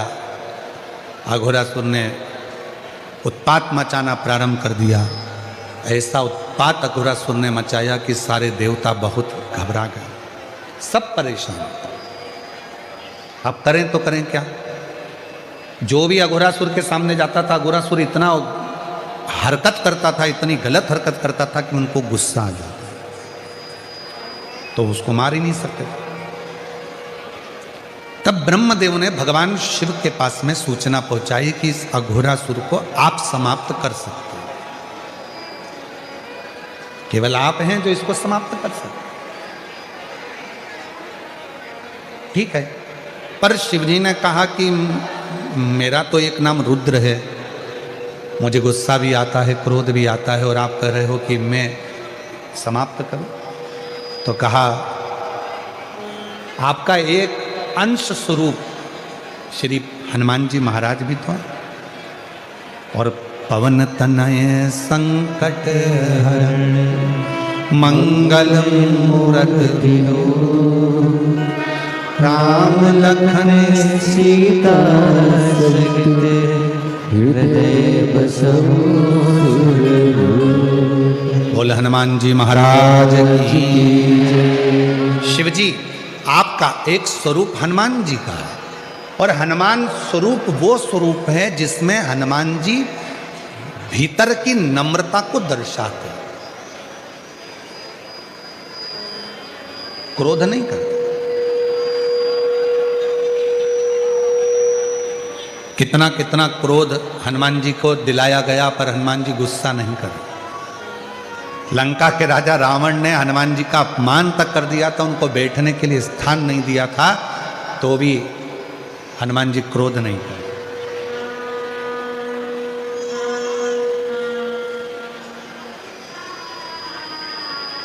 कोई स्थान नहीं मिला तो भी उनको गुस्सा नहीं आया। मेरी जीजियों, मेरे जीजाओं, मेरी बेटियों, बेटाओं, मेरे बुजुर्ग माँ बाप, याद रखना, कथा के पंडाल में आप कथा सुनने के लिए आए हो, मालूम पड़ा आपको आगे जगह नहीं मिली, बैठने की जगह नहीं मिली, इतनी भीड़ में आपके ऊपर किसी ने ध्यान नहीं दिया, या आपको कोई स्थान नहीं मिल पाया। आप इसका बेर किसी से ना रखें कि इन्होंने मुझे नहीं बिठाया, इन्होंने ऐसा नहीं करा, उन्होंने ऐसा नहीं, ना नहीं, विचार मन से निकाल। शीतलता अपने भीतर रखें। हनुमान जी को तो स्थान नहीं दिया था बैठने के लिए, तो भी हनुमान जी महाराज क्रोध नहीं करे, शांति, शांति, कोई गुस्सा नहीं। तब श्री हनुमान जी महाराज को भगवान शिव जी ने याद किया और हनुमान जी को बुलाया कि आज अघोरासुर का वध करना है। मान लो अगर मुझ में क्रोध आ भी जाए, मान लो अगर क्रोध आ भी जाए, तो एक काम करना कि भीतर से शीतलता देना। तो हनुमान जी ने कहा मंत्र जाप करूंगा, राम नाम जप करूंगा और आपको शीतलता दूंगा, पर गंगा जी को भी आमंत्रित करा जाए और पार्वती जी को भी आमंत्रित करा जाए। माँ गंगा जी को भी बुलाया, गंगा जब मैं अघोरासुर को मारूं तब तुम मुझे शीतलता देना, शीतलता। पार्वती जब मैं अघोरासुर को मारूं तो तुम मुझे शक्ति और भक्ति दोनों साथ देना, ठीक है। हनुमान जी हैं, गंगा जी है और पार्वती जी हैं, और शिव जी आज अघोरासुर को मारने के लिए जा रहे हैं। और वल्लभ विठ्ठल गिरधारी माँ यमुना जी की बलिहारी। वल्लभ विठ्ठल बोलो बोलो बोलो माँ यमुना जी की बलिहारी। भोले शंकर त्रिपुरारी माँ गंगा जी की बलिहारी। भोले शंकर त्रिपुरारी माँ गंगा जी की बलिहारी। हे भोले शंकर त्रिपुरारी माँ गंगा जी की बलिहारी। भोले शंकर त्रिपुरारी माँ गंगा जी की बलिहारी। ओ वल्लभ विठ्ठल गिरधारी श्री यमुना जी की बलिहारी। वल्लभ विठ्ठल गिरधारी श्री यमुना जी की बलिहारी। अघोरासुर ने उत्पात मचाया, ऐसी ऐसी हरकत अघोरासुर ने करी कि भगवान शिव को क्रोध आने लगा, शंकर भगवान को क्रोध आने लगा। और जैसे शिव जी को क्रोध आने लगा, शंकर भगवान को जैसे ही क्रोध आने लगा, गंगा जी ने शीतलता दी, पार्वती जी ने भक्ति शक्ति, हनुमान जी महाराज ने भगवान राम के नाम का उच्चारण कर कर शीतलता प्रदान करना प्रारंभ कर दिया। शीतलता। और अघोरासुर को मारने के लिए भगवान शिव ने तुरंत अपना शस्त्र त्रिशूल उठाया। अघोरासुर चरणों में आकर पड़ गया, मुझे मत मार। जितनी शीतलता से आप मेरे सामने खड़े हैं, आज मैं वचन देता हूं, अघोरासुर कहता है, उतनी ही शीतलता आपके सम्मुख में मेरी रहेगी। मेरे नाम को आप अपने साथ में जोड़ लो। शिव जी ने अपने एक मुख का नाम अघोर रख दिया, अघोर। बोल अघोरेश्वर महादेव। अघोरेश्वर महादेव। तो यहाँ जो रुद्राक्ष की महत्वता चल रही है, 5 मुखी रुद्राक्ष में जो 5 मुख होते हैं उसमें से एक मुख अघोर का होता है। इसीलिए शिव महापुराण में आप लोग स्मरण करें हैं ये रुद्राक्ष की महत्वता। आप जब भी सीहोर का रुद्राक्ष आपको मिलता है, कोई 5 मुखी मिलता है, कोई 7 मुखी मिलता है, कोई 4 मुखी मिलता है, वो अघोर शीतलता देता है, शांति देता है। और यहां तक शिवपुराण कहती है, शिव महापुराण यहां तक कह रही है, अगर मान लो किसी के शरीर में ब्लॉकेज आ गए हैं और डॉक्टर ने कहा है कि इनका बाईपास कराना है या इनका हार्ट कम काम कर रहा है, आप डॉक्टर का इलाज करवाते रहें, टेबलेट खाते रहें, दवाइयाँ खाते रहें, जांचें कराते रहें, मना नहीं है, क्योंकि डॉक्टर भी शिव का एक रूप होते हैं, उनके कहे अनुसार करें। पर साथ में एक काम और चालू कर दो। मान लो कल बाईपास होना है, कल ऑपरेशन होना है, आज से ही एक बेलपत्री शिव जी पे चढ़ाएं और बेलपत्री की डंडी, चाहे आप कहाँ खड़े हैं, बस जहाँ आप खड़े हैं, बेलपत्री की जो डंडी है उस डंडी का मुख अपनी ओर रखना और अघोरेश्वर महादेव के नाम से 5 बार जल उस बेलपत्री पर शिवलिंग पर चढ़ाएं, कटोरी में उस जल को झेल कर ले आएं और अघोरेश्वर महादेव का नाम लेकर उस जल को जिसका बाईपास हो रहा है, हार्ट काम नहीं कर रहा, उसको थोड़ा थोड़ा 5 बार पिला दें और दूसरे दिन फिर डॉक्टर को बोलें कि एक बार जांच करो, बाबा चाहेगा तो उसका हार्ट काम करना प्रारंभ कर दे। अघोरेश्वर महादेव।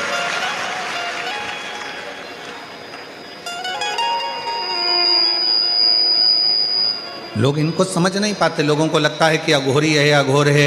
अघोर का मतलब होता है शांति, अघोर का मतलब होता है शीतलता, अघोर का मतलब होता है विपदा को हरने वाला, अघोर का मतलब होता है जो तुम्हारे भीतर जो भी आपके जीवन में सुख आने में जो दुख दिए जा रहे हैं, आपकी सुख की जो मार्ग हैं उसमें जो तकलीफें आकर खड़ी हो रही है, उस मार्ग को क्लियर करना, उस मार्ग को साफ करना। तो हमारे शरीर में भी जो मार्ग है, नलियां हैं वो चौक हो रही हैं, उसमें कोई अड़चन आती है तो अघोरेश्वर महादेव का नाम लेकर जल चढ़ाकर 5 बार, या सीहोर का रुद्राक्ष हो, वो भी 5 मुखी ज़्यादा होता है, सीहोर का रुद्राक्ष, तो वो अगर है तो उसको भी पानी में गलाकर शिव जी को चढ़ाकर उसका भी जल पिलाएं तो अघोरेश्वर महादेव का स्मरण सुख दे। अघोरेश्वर और ध्यान दें, बड़ी सुंदर बात है। कई लड़के हैं, कई लड़कियां हैं, कई बेटा हैं, कई बेटियां हैं, कहती हैं हमने एग्ज़ाम दिया पर हमारा एग्ज़ाम, हमारी नौकरी नहीं लग रही है, हमारी नौकरी नहीं लग रही है, हमारी नौकरी नहीं लग रही है। तो मेहनत को 4 गुना बढ़ा लो। अभी तक जितनी पढ़ाई करते थे उसको 4 गुना बढ़ाओ, अभी तक जितना परिश्रम करते थे उसको 4 गुना बढ़ाओ, और फिर एग्ज़ाम के लिए बैठो। तो मेरा निवेदन है,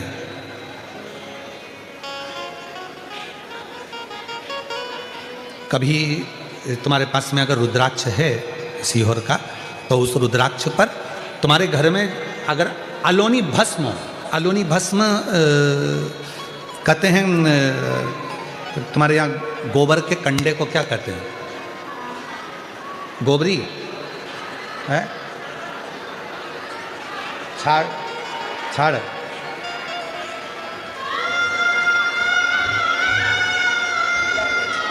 छाना, तो गुजरात में उसको छाना बोलते हैं, और महाराष्ट्र में गोबरी कहते हैं, हमारे उधर कंडा कहते हैं। ठीक है, तो जो वो गाय का गोबर होता है तो वो उसको हाथ से थपा हुआ नहीं, गाय ने गोबर किया, नीचे गिरा, सूखा हुआ गोबर का कंडा जो होता है उसको जलाकर भस्म बनाकर कपड़े से छानकर उसको डब्बी में रख लेते हैं। जब ऐसा लग रहा है कि मेरा ये काम हो ही नहीं रहा, अटक ही अटक रहा है, तो सोमवार की अष्टमी जब पढ़े तो वो थोड़ी सी जो भस्म है वो उस रुद्राक्ष पर 5 मुखी पर अघोरेश्वर महादेव का नाम लेकर चढ़ा दी जाए, और उसी भस्म को खाकर, उसी भस्म का तिलक लगाकर यदि कार्य के लिए जाया जाए तो वो कार्य सफल होता ही है, उसमें अड़चन आ ही नहीं सकती, उस कार्य में कभी अड़चन नहीं आ सकती, क्योंकि अघोरेश्वर महादेव का उसमें नाम है, अघोर, अघोरेश्वर। तो 2 रुद्राक्ष दुख को, तकलीफ को, बीमारी को, कष्ट को, अड़चन को समाप्त करते हैं। उसमें 5 मुखी, 5 मुखी में भी इसलिए मूल है क्योंकि उसमें अघोर भगवान शिव का एक मुख जुड़ा हो, अघोरेश्वर, और दूसरा है 7 मुखी रुद्राक्ष। फिर 4 मुखी का भी वर्णन आता है, इसे रुद्राक्षों का स्मरण किया जाए।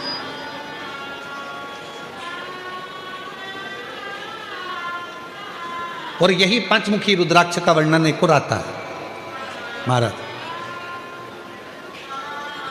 डॉक्टर ने कहा कि कमर का गुरिया चले गया है और वो गुरिया खसक गया है, या घुटने का ग्रीस खत्म हो गया है, या घुटने में गैप आ गया है, या कमर में गैप आ गया है, और व्यक्ति को लगे कि मैं बैठ नहीं पा रही हूँ, जमीन पर नहीं बैठ सकती, डॉक्टर कह रहा है कि कुर्सी पर बैठना पड़ेगा, नीचे नहीं काम कर सकती, नीचे नहीं बैठ सकती, गुरिया चले गया है, डॉक्टर का इलाज करवाओ, डॉक्टर को दिखाओ, जांचें कराओ, जो बोले वो करो।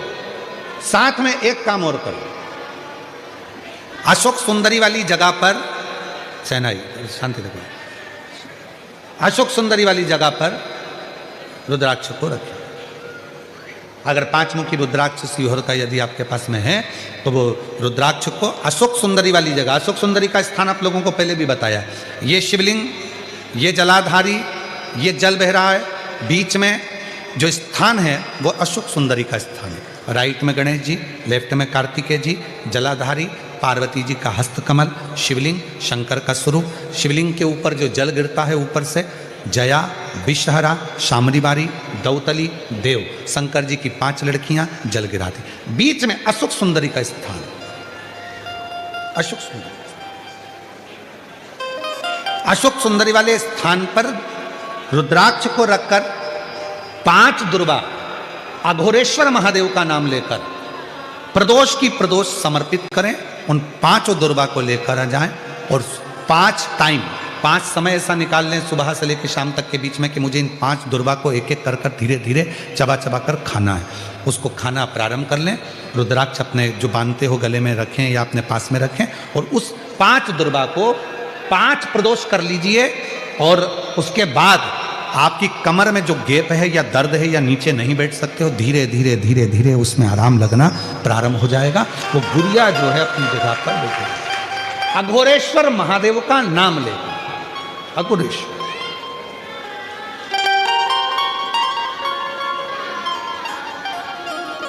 और मैंने तेरे ही भरोसे बाबा, तेरे ही भरोसे हवा बीच उड़ती जावांगी बाबा, डोर तो छबीना में कटी जाएगी।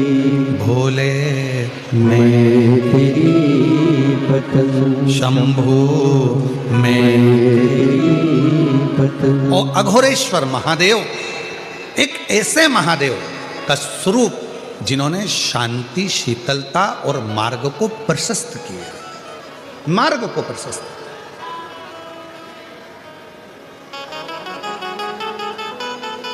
लक्ष्य तक भेजने वाले, मंजिल तक पहुंचाने वाले। और ये जो अघोरेश्वर महादेव का नाम लेकर जल चढ़ाकर या बेलपत्र, कई माताएं कह देती हैं हमारे बच्चे की धड़कन नहीं आई, उसका सिर नहीं बना, पाँव नहीं बना, हाथ नहीं बना, उसके पेट में डॉक्टर ने बताया है कि ये बच्चा तो ऐसा रहेगा, विकलांग रहेगा, मानसिक बुद्धि कमजोर रहेगी, ऐसा हो गया वैसा हो गया, श्वास नहीं आ रही है। अघोरेश्वर बाबा का नाम लेकर बेलपत्र चढ़ाकर उस बेलपत्र को भी अगर माँ गर्भवती नारी खा रही है तो बच्चे को वो प्राप्त हो रहा है, और प्राप्त हो रहा है तो उसका शरीर पूरा बनना प्रारंभ होगा। फिर बच्चे की जांच कराओ, सोनोग्राफी कराओ, उसमें धीरे धीरे आपको मालूम पड़ेगा कि बच्चे की धड़कन आई है, बच्चे की श्वास। अघोरेश्वर महादेव, फिर से बोलो कौन से महादेव हैं? अघोरेश्वर। शिव जी के एक मुख को अघोर कहा गया, एक मुख अघोर। और शिव कथा कह रही है, भगवान शंकर का पवित्र चरित्र कह रहा है, शिव महापुराण कह रही है। 2 रुद्राक्षों का स्मरण किया गया जो सुख देने वाले, आनंद देने वाले, अविरल भक्ति देने वाले, राहों को मंजिल तक भेजने वाले।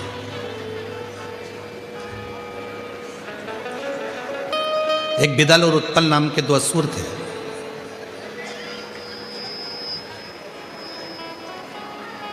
माता पार्वती ने उनको कुंदुक का प्रहार कर कर मारा था, और शिवजी का नाम कुंदकेश्वर महादेव। जब दवाई हमें लॉक ना करती है, दवाई हमको खाने के बाद भी असर नहीं करती है, तो कुंदकेश्वर महादेव का स्मरण किया जाए। शिव का एक स्वरूप है कुंदकेश्वर महादेव, शंकर भगवान का एक स्वरूप है कुंदकेश्वर, शिव का एक प्रतिबिंब है। फिर आगे वर्णन आया है तारकासुर का, जिस तारकासुर ने शंकर भगवान को हृदय से स्नेह किया, जो शिव के लिए, भगवान शंकर के लिए ही अपनी मृत्यु को मांग लेता। ब्रह्मा जी ने तो पूछा था तारकासुर मांग तुझे क्या चाहिए, तो तारकासुर ने कहा था मैं मरूं ना, मरना तो पड़ेगा, तो मुझे वर दीजिए, अगर मेरे प्राण छूटे तो शंकर भगवान के पुत्र के द्वारा मेरे प्राण छूटे, शंकर भगवान का बेटा मुझे मारे। क्यों? क्योंकि तारकासुर को मालूम था शंकर जी अखंड तप समाधि में लग गए हैं, अखंड तप समाधि में लीन हो गए हैं, तो अखंड तप समाधि में अगर लीन हो गए हैं तो फिर शिव उठेंगे नहीं। और मैंने इनको स्नेह किया है, ये मेरे इष्ट देव हैं, इनका विवाह होना जरूरी है, इनकी शादी होना जरूरी है। तो मन में भाव आया कि इनका विवाह हो। ये भाव लेकर वर मांग लिया कि शंकर भगवान के पुत्र के द्वारा मेरे प्राण छूटे, मुझे ये वर दे दीजिए।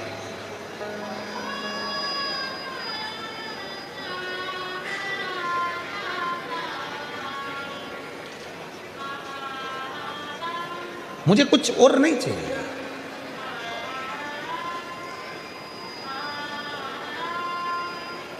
तारकासुर ने जब भगवान षडानंद कार्तिकेय का दर्शन किया था तो तारकासुर के हृदय में भाव आ गया था। तारकासुर के हृदय में यह भाव आ गया था कि मेरे शिव का दर्शन मैं आज कर रहा हूं, शंकर का दर्शन।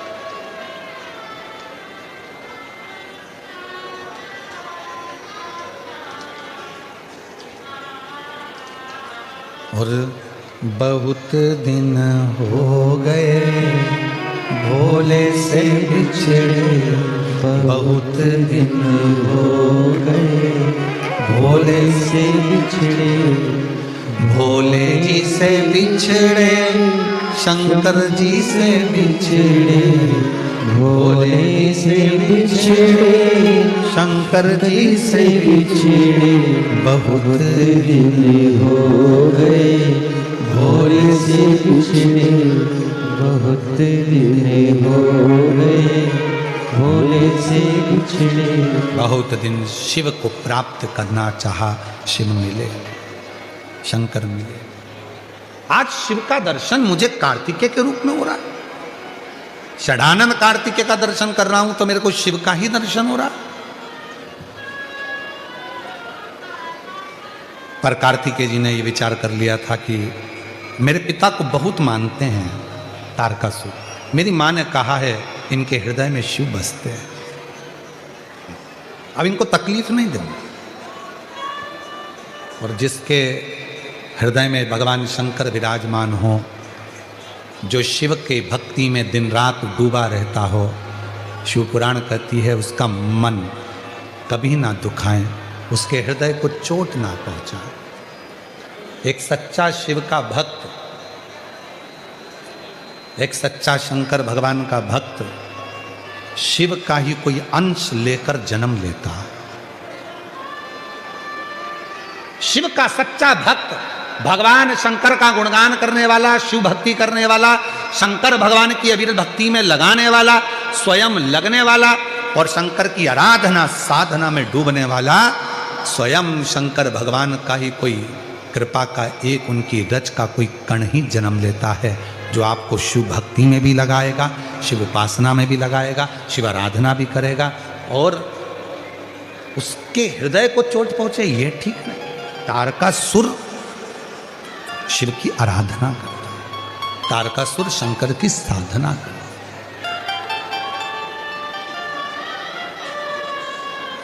सीहोर कुबरेश्वर धाम पर जब भक्त आते हैं, कंकर शंकर पूजन करते हैं,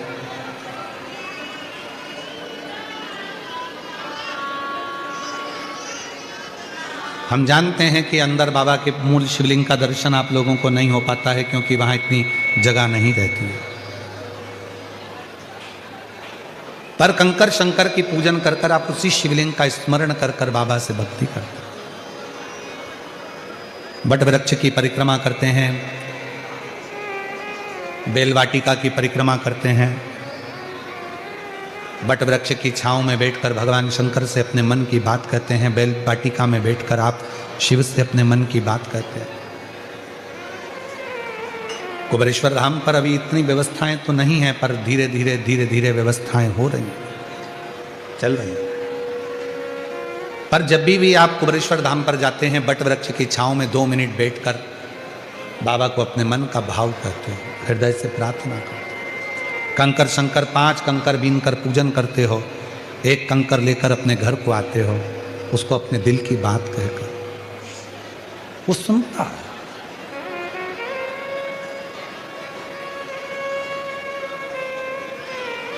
बारह ज्योतिर्लिंग का मध्य बिंदु है कुबरेश्वर धाम। जिस भूमि पर मांगा गया जीव का कल्याण कर देता,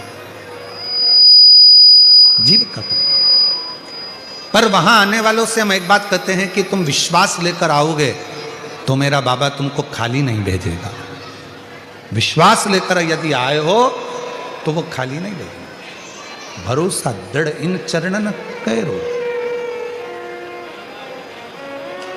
समय आया, तारकासुर के प्राणों को षडानंद कार्तिकेय जी ने हर लिया और तारकासुर के प्राण चले गए तो तारकासुर के 3 बेटे हैं, तारकाक्ष, विदुम्माली और कमलाक्ष। इन तीनों का संहार भी भगवान शिव ने पशुपतिनाथ रूप रखकर किया। पशुपतिनाथ रूप, पशुपति का मतलब है जो पशुओं का भी देवता, और केवल एक पशु के लिए नहीं, 33 कोटि देवताओं को, तारकाक्ष, विदुम्माली और कमलाक्षकी को मारने के लिए 33 कोटि देवताओं को भगवान शंकर ने पशु बनाया था। शिव जी उनके पति बने थे, तब जाकर तारकाक्ष, विदुम्माली और कमलाक्षकी ये तीनों मरे थे, इनके प्राण छूटे।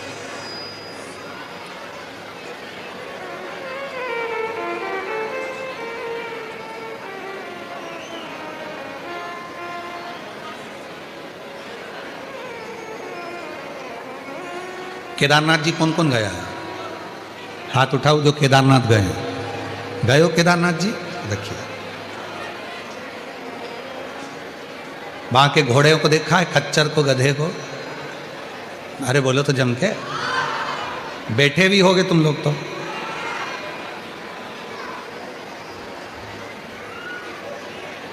कभी उस खच्चर से, कभी उस घोड़े से पूछा जो तुमको बिठाकर इतने ऊपर लेकर जा रहा है, कितना अंदर से रो रहा होगा, कितना दुखी होगा, कितना दुखी, कितना दुख होगा उसको जो वजन उठा रहा है, ले जा रहा है, तोक रहा है, 80 किलो के, 70 किलो के, 60 किलो के, 100 किलो के आप, हम और भगवान लेकर जा। एक बार भगवान शिव ने, भगवान ओघड़दानी ने उस पशु से पशुपति बनकर पूछ लिया, पशुपति बन, तेरे ऊपर दुनिया का बोझा ढोकर लोग आते हैं दर्शन करने के लिए, पैदल चलकर नहीं आते, अच्छे अच्छे जवान भी व्यक्ति बैठकर तेरे ऊपर आते हैं, और तेरे ऊपर बैठकर आते हैं, तुझे कितना कष्ट होता होगा, कितना दुख होता होगा, कितना तकलीफ होता होगा। शंकर भगवान ने पूछा उस खच्चर से, उस घोड़े से, उस गधे से। उसने कहा, प्रभु दुख तो बहुत होता है, शरीर में कष्ट भी बहुत होता है, पर हमारा कष्ट जब हम उसको लेकर आते हैं केदारेश्वर मंदिर के बाहर, जब हम उसको छोड़ देते हैं और हमारा मुख जब आपके मंदिर की ओर होता है, तब हमारा सारा दर्द, सारा दुख, सारा समाप्त हो जाता है और आपका दर्शन है। लोग कहते हैं कि केवल मनुष्य को ही बाबा की भक्ति प्राप्त होती है, पर यहाँ पशु भी कह रहे हैं कि हमें तेरे दरवाजे पर आने पर सुख प्राप्त होता है। सुख,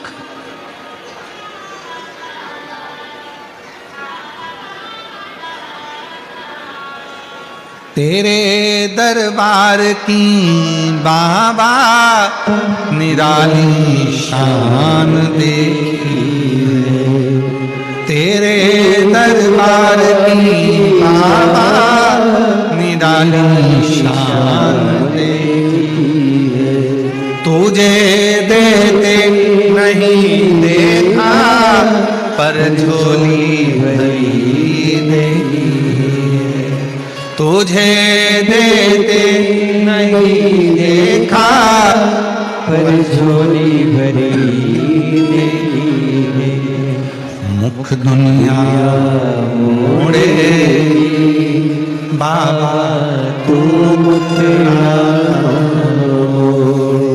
मुख दुनिया मोड़ेगी बाबा तू मुखड़ा,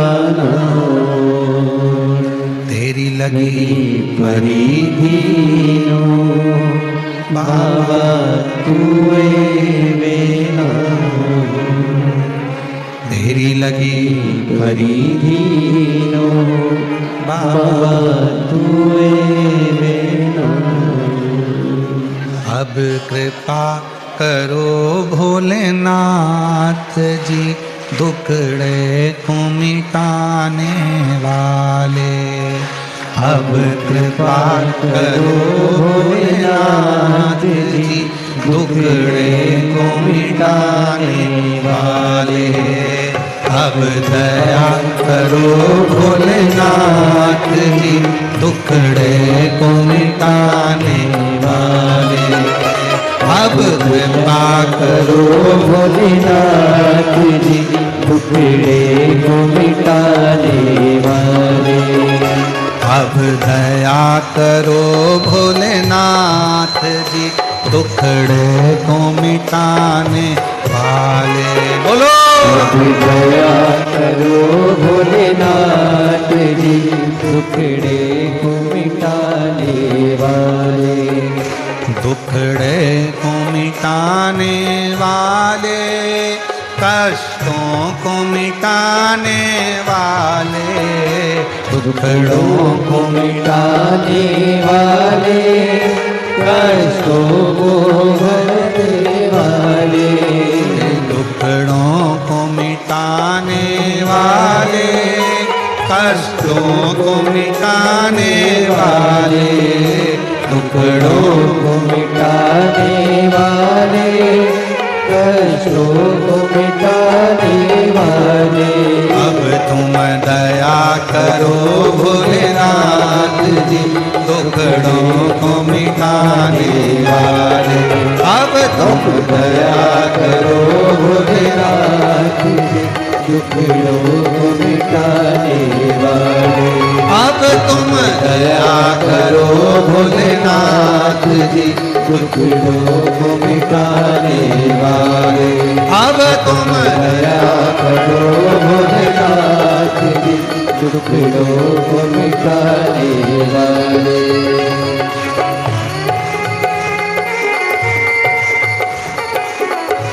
शंभो शंभो।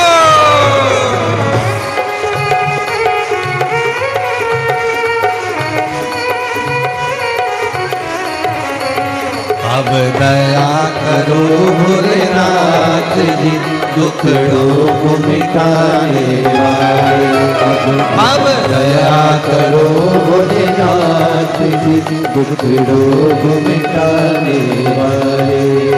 कष्टों को मिटाने वाले, दुखड़ों को मिटाने वाले, कष्टों को मिटाने वाले, दुखड़ों को मिटाने वाले। कष्टों को मिटाने वाले, दुखड़ों को मिटाने वाले, कष्टों को मिटाने वाले, दुखड़ों को मिटाने वाले। अब तुम दया करो भोलेनाथ जी, दुखड़ों को मिटाने वाले। अब तुम दया करो भोलेनाथ जी, कष्टों को मिटाने वाले। अब तुम दया करो भोलेनाथ जी, दुखड़ों को मिटाने वाले। अब तुम दया करो भोलेनाथ जी, दुखड़ों को मिटाने वाले। अब तुम दया करो भोलेनाथ जी, दुखड़ों को मिटाने वाले। हार हार अपने स्थान पर बैठकर आज विराम की कथा का ये आखिरी भजन था। दिल से बाबा को प्रार्थना कर लो, विनय कर लो। पहले नहीं बोल पाए हो तो अब बोल लो और बाबा को अपने मन का भाव कह लो। जहाँ जगह मिल जाए वहाँ बैठ जाओ। बैठकर बाबा को प्रार्थना कर लीजिए, विनय कर लीजिए, निवेदन कर लीजिए, भाव से बाबा को विनती कर लीजिए। साथ में बोलेंगे आप और हम, भाव से बाबा को बुझाएंगे।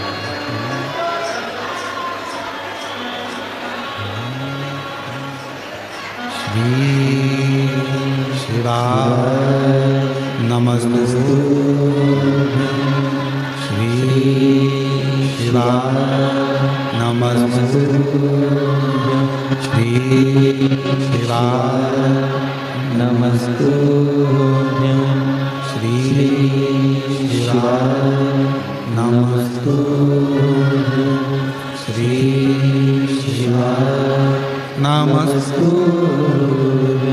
भोला सब दुख का तुम्हारा ओ भोला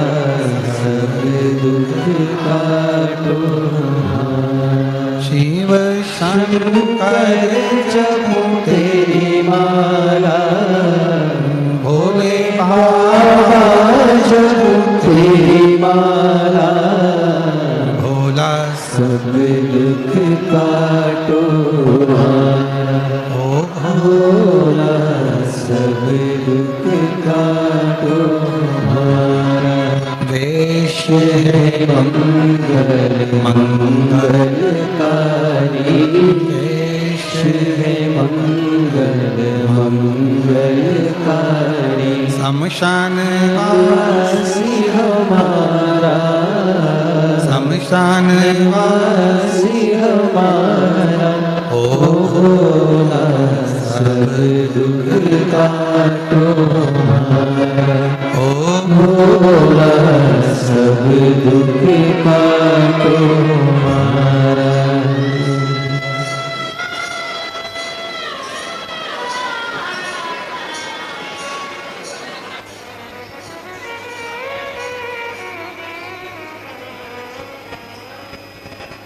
बाबा देवादिदेव महादेव भगवान शिव की कथा कहती है। 12 ज्योतिर्लिंग का स्मरण कराया, चंद्रदेव की काया का रोग ठीक करा, कार्तिकेय जी को मनाया, मल्लिकार्जुन के रूप में विराजमान हुए, दूषण नाम के राक्षस का संहार कर कर महाकाल बन गए, विंध्य पर्वत को दर्शन देकर ओमकारेश्वर बन गए, नर नारायण को दर्शन देकर केदारेश्वर बन गए। इसमें जो प्रथम ज्योतिर्लिंग है वो है सोमनाथ, जो गुजरात सौराष्ट्र की पवित्र धरा पर विराजमान है। 1000 वर्ष पहले, 1000 साल पहले आतंकियों ने, विधर्मियों ने उस सोमनाथ के अस्तित्व को मिटाना चाहा था। 1000 वर्ष पहले उसको मिटाने का प्रयास किया था, पर भूल गए थे वो आतंकी, भूल गए थे वो आतंकी, भूल गए थे वो विधर्मी कि यह भारत की भूमि शिव की भूमि है और वो सोमनाथ आज भी अटल और अजर खड़ा है। अजर और अटल वो सोमनाथ आज भी खड़ा है। तुम जितना सोना, जितने माणिक, जितने रतन लूट कर लेकर गए थे, उतना सोमनाथ बाबा की भूमि पर आज फिर उतना रतन, माणिक, सोना, हीरा, पन्ना शिव भक्तों ने लाकर जमा किया।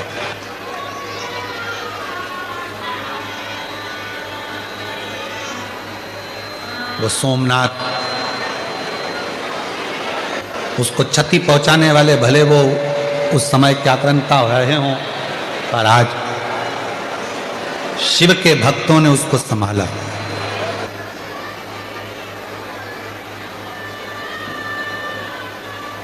सौराष्ट्र शासन ने, गुजरात सरकार ने उसको संभाला। केंद्र में विराजमान माननीय प्रधानमंत्री जी नरेंद्र भाई मोदी जी ने भी सोमनाथ की उस आनंदमय गाथा का स्मरण करते हुए उसको पूर्ण तरह से, पूर्ण आनंद के साथ फिर जागृत किया, फिर जागृत और पुनः वह जागृत। शिव कथा कर रही है। नर नारायण को दर्शन देकर केदारेश्वर बने, कुंभकर्ण के पुत्र भीम का संहार कर कर भीमाशंकर हुए, मनु शत्रुपा को दर्शन देकर विश्वनाथ के रूप में काशी में विराजमान हुए, गौतम बाबा पर गौ हत्या के दोष को मिटाने के लिए ब्रह्मा विष्णु महेश त्र्यंबकेश्वर बने, रावण के लिए वैद्यनाथ दारुक राक्षस का संहार कर कर नागेश्वर बन गए, राम जी द्वारा पूजित होकर स्थापित होकर रामेश्वर बन गए, और सुधर्म नाम के ब्राह्मण की पत्नी भूष्मा के बेटे को जीवित किया तो घृष्णेश्वर बन गए। ये 12 ज्योतिर्लिंग हमारे जीवन में एक उज्जवल ज्योति प्रदान करते हैं, एक बल प्रदान करते हैं। ऐसी पवित्र कथा जो तुमरुका जी चंचुला देवी को कह रहे थे, चंचुला देवी का पति बिंदु प्रेत योनि से मुक्त हो गया, शिवजी ने अपने मस्तक की बेलपत्र शिवपोथी को दी, वचन दिया मेरे भोले बाबा ने, कलिकाल में, कलयुग में जो शिव महापुराण की कथा को बैठकर श्रवण करेगा और मन में उसके जो कामना होगी, शिव कहते हैं मैं उसको पूर्ण करने के लिए उसके दरवाजे पर पहुंचकर उसको पूर्ण करूंगा। मेरी जीजियों, जीजाओं, मेरी बेटियों, बेटाओं, मेरे बुजुर्ग माता पिता, ध्यान रखना, ये कुबेरेश्वर धाम से चलकर कुबेर भंडारी, कुबेरेश्वर महादेव जब आपकी नगरी में आते हैं, आप झोली पसार कर उससे जब विनय करते हो तो वो पूर्ण जरूर होता है। ये केवल शिव महापुराण की कथा नहीं है जिसको सुना और कानों से निकाल दिया। ये अपने पिता से मन की बात कहने का एक स्थान है, एक स्थान जहां बैठकर आप भगवान देवाधिदेव महादेव से अपने मन का भाव कहते हो, हृदय से प्रार्थना करते हो।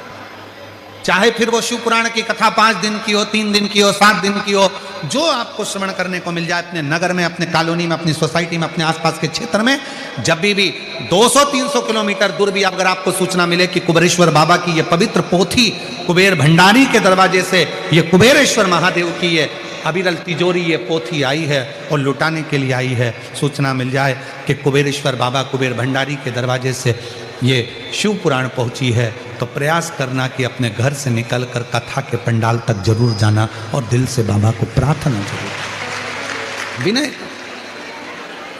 14 फरवरी से 20 फरवरी तक रुद्राक्ष महोत्सव है आपके पिता के घर में, सीहोर में, कुबेरेश्वर धाम पर अवश्य पधारें।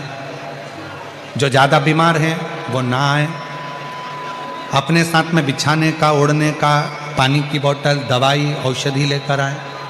सोने चांदी की कोई रकम लेकर ना आए, कीमती सामान ना लेकर आए, वाहन भी लेकर आए तो धीरे धीरे चलाएं। और बाबा के रुद्राक्ष महोत्सव का जो एक आनंद है, जिस रुद्राक्ष उत्सव का दर्शन करने के लिए विदेशी भी विदेश छोड़कर आते हैं, फॉरेनर पहुंचते हैं इस रुद्राक्ष उत्सव का दर्शन करने के लिए, उस रुद्राक्ष उत्सव का दर्शन जरूर करें और जीवन को धन्य देखें कि 7 दिन उस रुद्राक्ष महोत्सव में रुद्राक्ष का पूजन कैसे होता है, क्या है सीहोर के उन रुद्राक्षों का महत्व।